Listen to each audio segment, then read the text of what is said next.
Oke, balik lagi bersama saya Chandra. Video kali ini nggak bahas masalah makan-makan lagi atau otomotif lagi, tetapi hari ini kita akan bahas masalah kolam ini dari week 0 sampai dengan ini sekarang sampai week 7. Jadi prosesnya itu bagaimana supaya ikan-ikan nggak mati, terus ikan juga sehat. Tapi juga pengalaman secara saya pribadi, karena saya itu termasuk newbie juga di dalam perkolian. Saya hanya ingin share saja sebenarnya, supaya nanti teman-teman yang mau ikan itu apa itu mau teman-teman yang mau pelihara koi, supaya nanti tidak, intinya nggak sampai putus asa gitu. Karena ada yang share sampai ke saya juga, ikannya itu sampai mati 20, ada yang 64 bahkan, itu ruginya sampai 3 juta sampai 4 juta gitu. Karena ada itu ikan kolam koi yang bagus gini dipakai untuk kolam lele, kan sayang sekali seperti itu. Nah, ini nanti apa saja yang harus diperhatikan supaya teman-teman bisa survive sampai 3 bulan pertama atau 2 bulan pertama ya. Saya share aja, saya sudah catat ini sebenarnya. Pelihara koi itu sebenarnya juga, kalau dapat saya dari teman-teman, itu pelihara air sebenarnya. Jadi teman-teman, kuncinya pertama adalah sabar. Sabar itu penting, karena apa? Kolam koi yang sudah jadi terus diisi air itu nggak bakalan langsung jadi bening seperti ini, bagus seperti ini, enggak. Ini juga belum bening sekali sebenarnya, tapi sudah lumayan bening. Nah, ini kuncinya pertama sabar. Jadi prosesnya adalah, kalau saya share dari minggu 1 ke 2 itu biasanya teman-teman karena koi saya, kolam saya baru nih bening nih, 1 sampai 2 minggu bening, beli koi, akhirnya banyak sini koi kasih makan banyak, nanti di minggu ke 3 dan 4 banyak yang mati, biasanya seperti itu. Jadi saran saya, di 1 minggu pertama diisi air dulu. Setelah diisi air pertama itu sudah 1 minggu, dibuang 3/4, di drain 3/4, lalu diisi lagi baru, disirkulasi lagi selama 1 minggu lagi. Jadi 2 minggu itu nggak isi ikan. Nah, setelah 2 minggu itu nggak isi ikan, baru dimasukkan koinnya. Belinya, tipsnya jangan yang mahal-mahal, beli yang harganya ya 100.000 dapat 5 lah, yang proper. Tapi nggak usah pilih warna, nggak usah pilih corak, tapi yang penting lihat sehat atau enggaknya pembeli.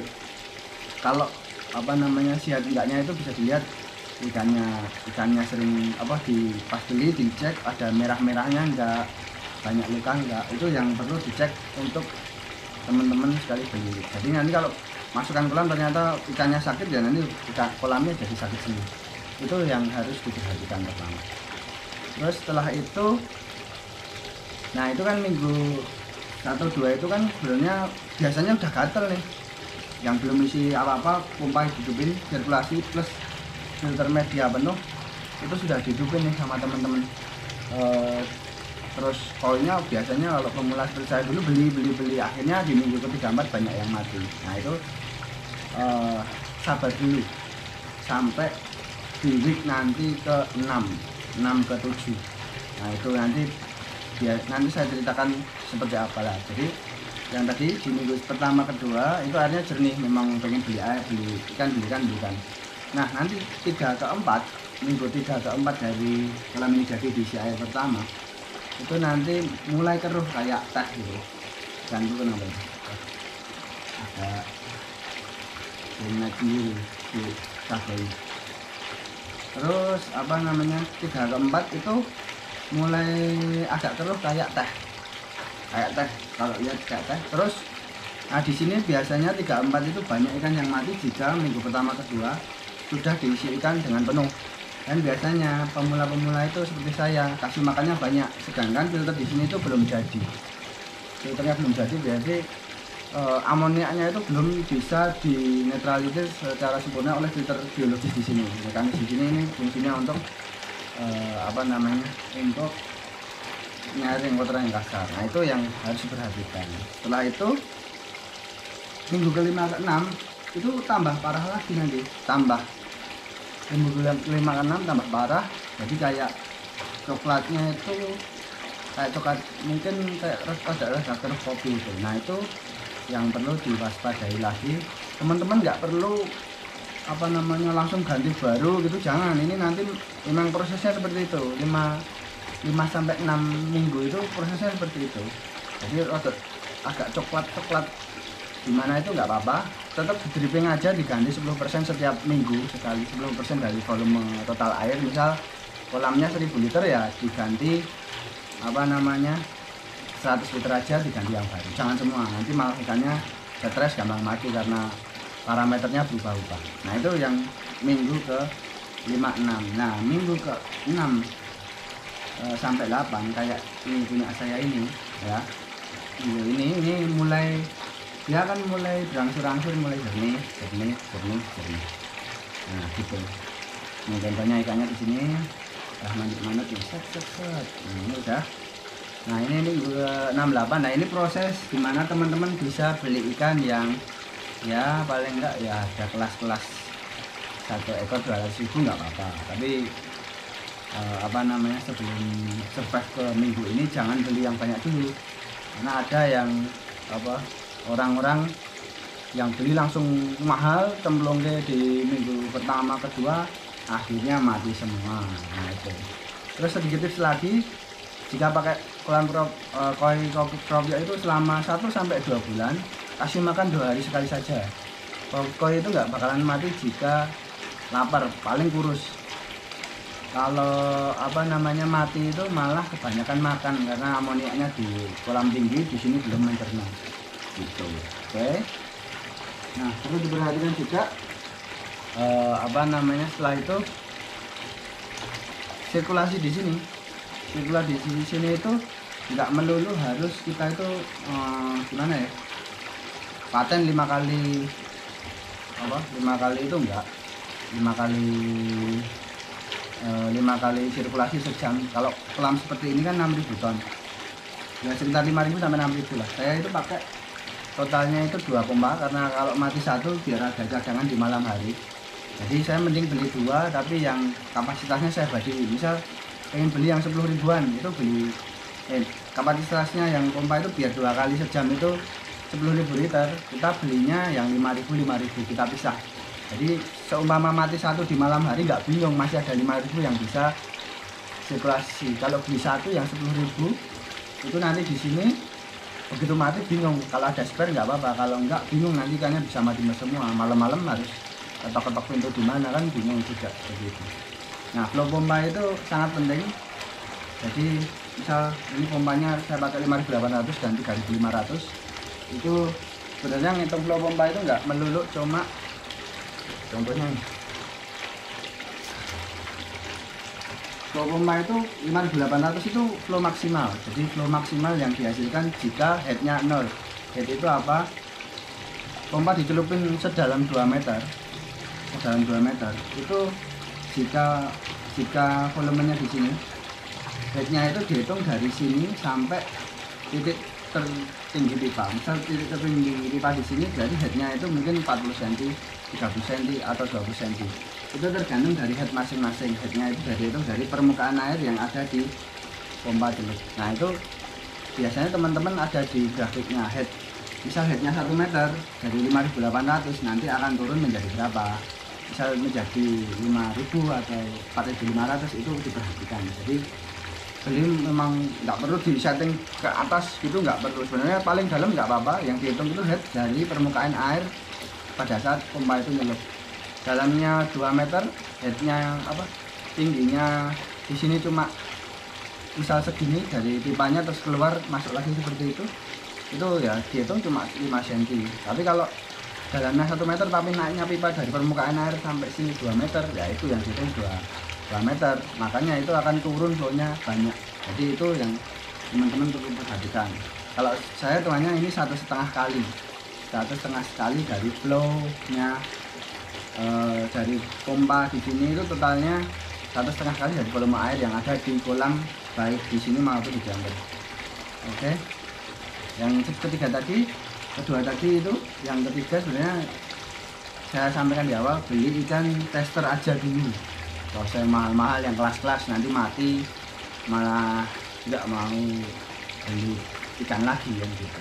Beli tester udah bagus, nanti testernya bisa dikasih tetangga yang mau nyoba pertama, udah siap baru ganti. Itu yang harus diperhatikan. Pakan ikan tadi juga harus nggak usah banyak-banyak, sehari 2 hari kasih makan ikan sekali nggak apa-apa. Terus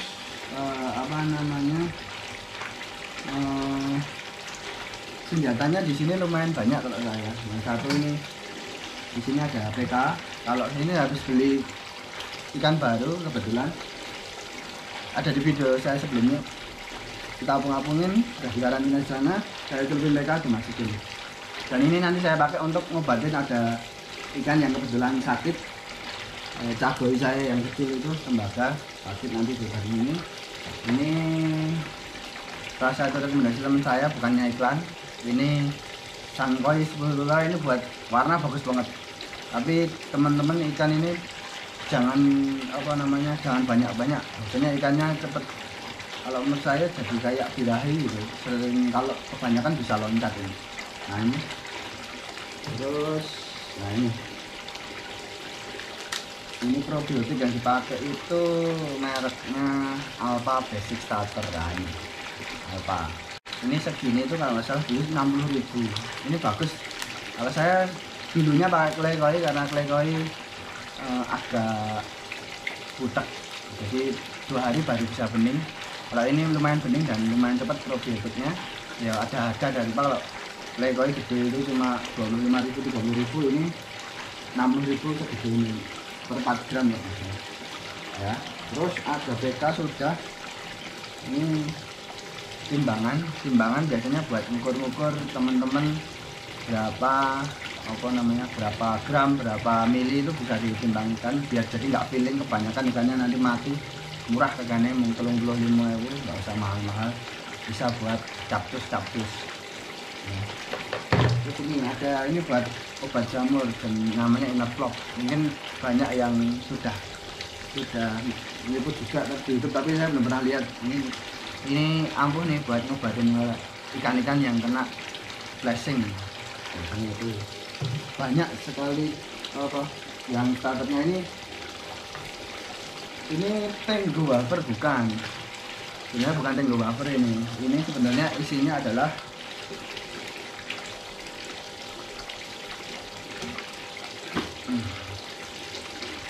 ini pakan Kohaku untuk gulki. Jadi ini pakan warna saya ada sendiri, pakan pakan yang gemuk. Nah, itu loh guys. Ya, kenapa pakan guys?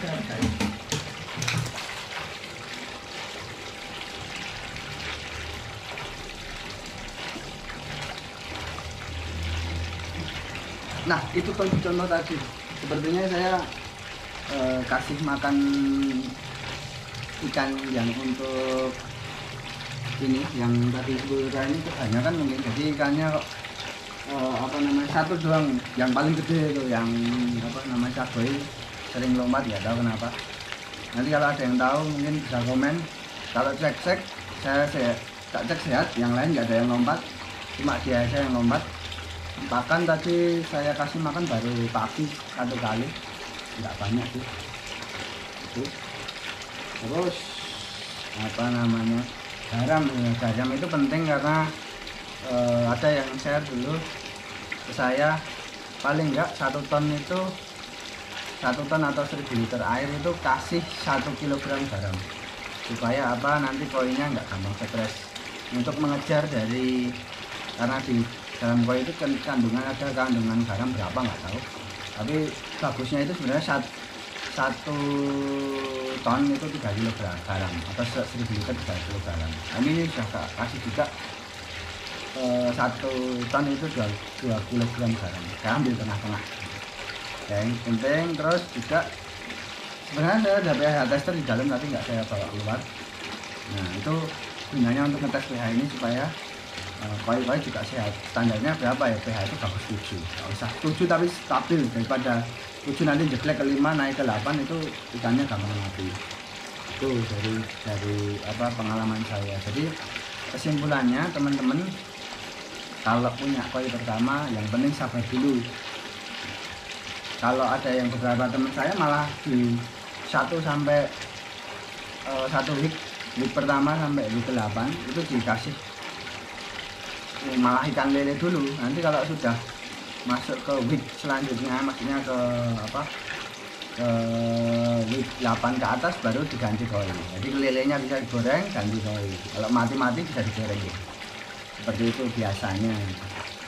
Itu sharing dari saya. Untuk chamber mati listrik, wah bahaya nih. Nah,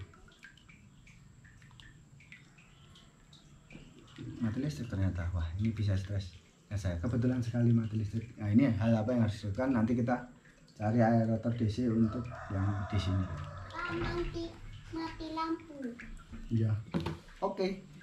Demikian dari saya. Mungkin hidup lagi udah aman berarti. Lanjut aja berarti.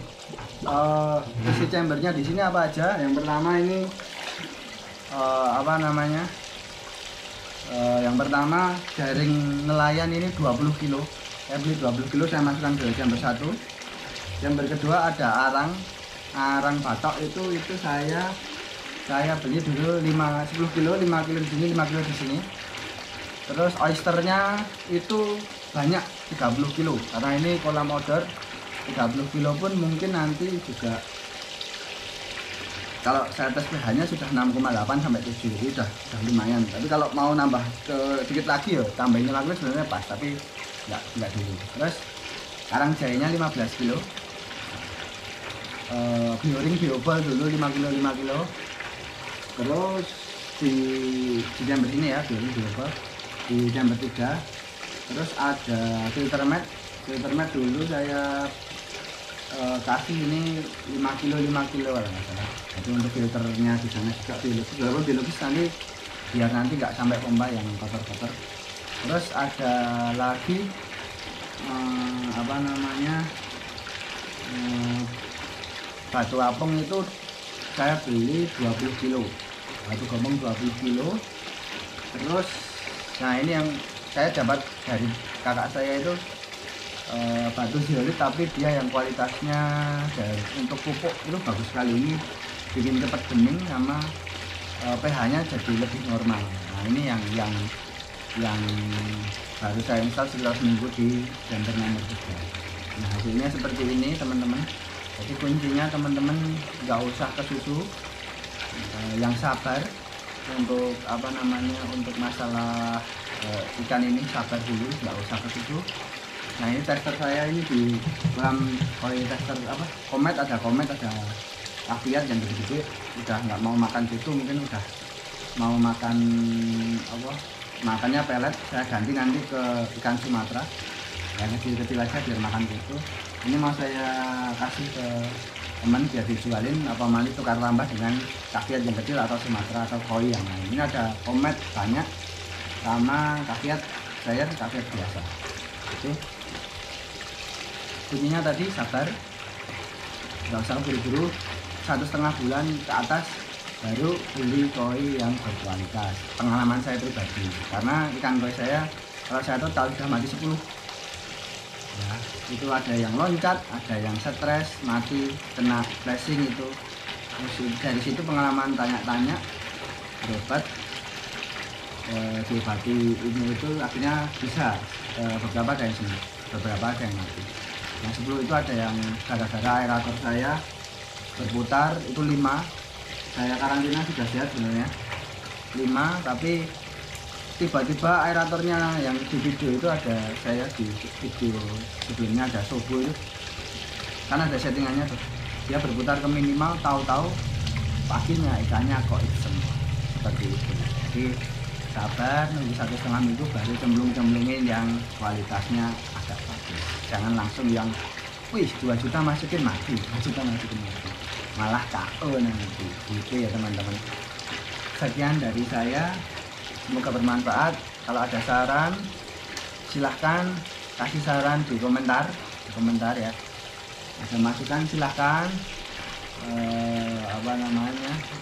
mengenai atau malah sharing juga pengalamannya, silahkan tulis di komentar. Terus beberapa kalau mau beli ikan biasanya saya ada 3 tempat. Yang pertama di Ekikoi, nanti mungkin saya akan liput di sana juga, Ekikoi yang ada di mana namanya Krapyak, Merpung. Terus ya dari teman saya itu di Dapur Oneng, tapi itu kalau buat tester cocok sekali, harganya itu sangat murah. Kalau yang Ekikoi itu ada yang murah, ada yang menengah juga ada, tapi yang mahal banget nggak ada.